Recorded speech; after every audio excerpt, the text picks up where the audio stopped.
You are listening to Chapter 2 of BNI Networking Secrets, The Fundamentals.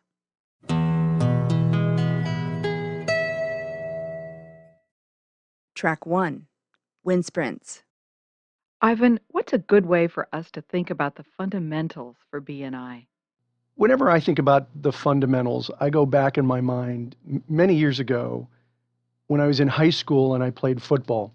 We knew we were going to have a great football team the beginning of my senior year. So the season got started, and we did what you always do in football in the beginning of every season. We did the conditioning exercises, the fundamental exercises to help condition all of the players.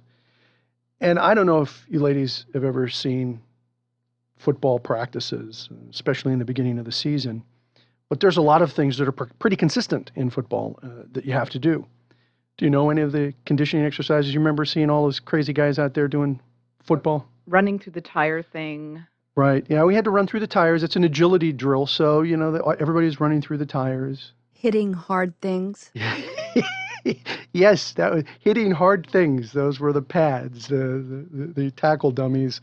And, of course, wind sprints. We had to do wind sprints where you get down into a 3-point or 4-point stance and they blow a whistle and you run like a bat out of Hades to 10 yards or 20 yards, right? And let's see, I mentioned wind sprints, right? I had to do wind sprints. You remember any of the other things that we had to do? Hitting more hard things. Yeah, there was certainly hitting more hard things. And did I mention wind sprints? You Lots, mentioned. Yeah, and lots. lots. The only time I ever saw the football was when the coach threw it at my backside because I wasn't doing the wind sprints fast enough, right? So we weren't doing any plays, and we were young. We wanted to play ball. We didn't want to just do all this conditioning. And we decided one day that we would have a talk with the coach about starting to do some plays. We wanted to get the football and start doing plays and not doing all this conditioning. Do either of you know a high school football coach? Yes. Okay. If they are upset about something, they let you know it. And they almost always have one of two answers for anything they don't like. The first answer is no. The second answer is, what part of no didn't you understand? We knew this about our coach. I think coaches all around the world are kind of like that. But we didn't care. We wanted to try it anyway. So we went to the coach one day and we said, Coach, we've done enough of the wind sprints. We want to go. We want to play ball, Coach. Can we play ball? And he looked at us and he said, okay, all right. If you guys don't want to do all the conditioning anymore, you don't have to do it. But he said, first, I have a little field trip that I want to take you on. You got to go on this little field trip. We drove about an hour south on the bus to Cal State University, Fullerton. You ladies have any idea whose practice field was Cal State University, Fullerton in the early 70s? No. It was, at that time, the Los Angeles Rams. That was their practice field. Wow. They practiced at Cal State University, Fullerton. And we were pretty pumped. We were excited because we knew we might be seeing the Los Angeles Rams playing football. We were really excited about that. So we got there, and Coach went up to one of the security guards, talked to him for a minute, blew a whistle, called over one of the assistant coaches. He talks to an assistant coach. He turns around, and he nods. He said, okay, boys, we can go on in. Imagine these young boys standing there on the field as the Los Angeles Rams, one at a time, start to march on out to the field. It was incredible. And of course, I don't know if you've ever seen a professional football player 4 or 5 feet away from you in full regalia, right? They are huge, gigantic men.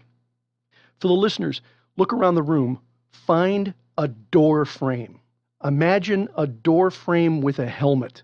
That was the size of one of these guys. They were gigantic men. And some of them were the greats back in the 70s. I don't know if you remember Merlin Olsen, Rosie Greer, Jack Youngblood. These were people that, every kid who played football knew these guys.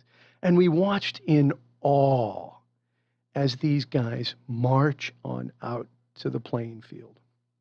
And for the next 2 hours, did wind sprints. Wind sprints. They made them run up and down the field. And then you know what they had them do? They had them run up and down the stairs. And they were running through tires. And they were hitting big things.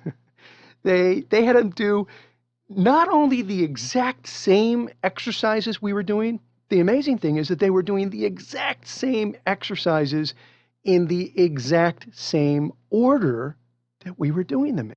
Turns out that our high school head coach was college roommates with one of the assistant coaches for the Rams. And the assistant coach had given our coach the exercise conditioning book for the Los Angeles Rams. Okay, well, we might have been doing, Rams light, but it was still basically the exact same program, doing it in the exact same order. We watched that for 2 hours. At the end of the 2 hours, the coach took us out to the bus, and he said, I want you guys to really think about what you've seen here today. I don't want a lot of chatter on the bus. I want you to really think about what you've seen here today. And when we get back to campus, I have a few words that I'm going to share with you, and then you guys can vote on what you want to do. And we got on the bus. Now, I don't know if you've ever been on a bus, probably not. You could hear a pin drop that day. Never been on a football bus like that before. Probably never will be again. Everybody was really thinking about what they just saw. And we got back to campus, and the coach took us out of the bus, and he put us in this great big semicircle. And I'll never forget what he said. He said, boys, it doesn't really matter if you're talking about Pop Warner football, the little kiddie football, high school football, college football, professional football, or life. If you do not know how to execute the fundamentals flawlessly, you will never be a champion at anything you do for the rest of your life. He said, I'm not talking about football. I'm talking about your life. He said, when you go on to college or vocational school, you have to learn the fundamentals if you want to be successful. You have to apply them consistently. And then you start a career. And when you go into that career, you have to execute the fundamentals in that career. Otherwise, you're just going through the motions. It's like walking through the wind sprints. And it starts right now, right here, with the decisions that you make today. It's all about executing the fundamentals in the things in your life that are important to you. And you have to carry that on throughout the rest of your life if you want to be successful. So you guys talk about it, you think about it, decide what you want to do. I'll never forget what he said. He said, I can't push a noodle. I can't make you do something you don't want to do. I'm just your coach. I'm here to guide you and coach you, but you have to want to do this. And if you don't want to do it, it'll never work. So talk about it amongst yourselves, take a vote, and come let me know what you've decided. Well, what do you ladies think we decided? To do them. Yeah. It was really funny because I look back at it now and I realize this guy, he was a master at motivation. I mean, that was a speech that was, I think, one of the best motivational speeches that I ever heard. I hated wind sprints, but I was one of the first guys jumping up and down saying, yeah, I want to do wind sprints. I want to go out there and really execute the fundamentals.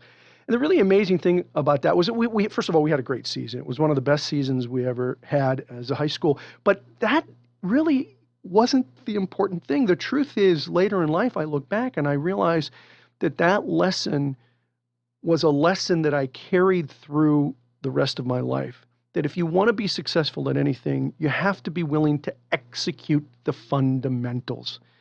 And that concept so applies to the BNI program. Each and every week, there are fundamentals that we have to execute effectively in this program if we want to be champions at word-of-mouth marketing. The secret to success without hard work is still a secret. It doesn't exist. You've got to do the fundamentals. You've got to do the wind sprints in life. The commitment to following the fundamentals and doing the conditioning to achieve the level of success you want is key. And that's where it falls apart for so many people. They're unwilling to do the hard work necessary to be as successful as they want to be.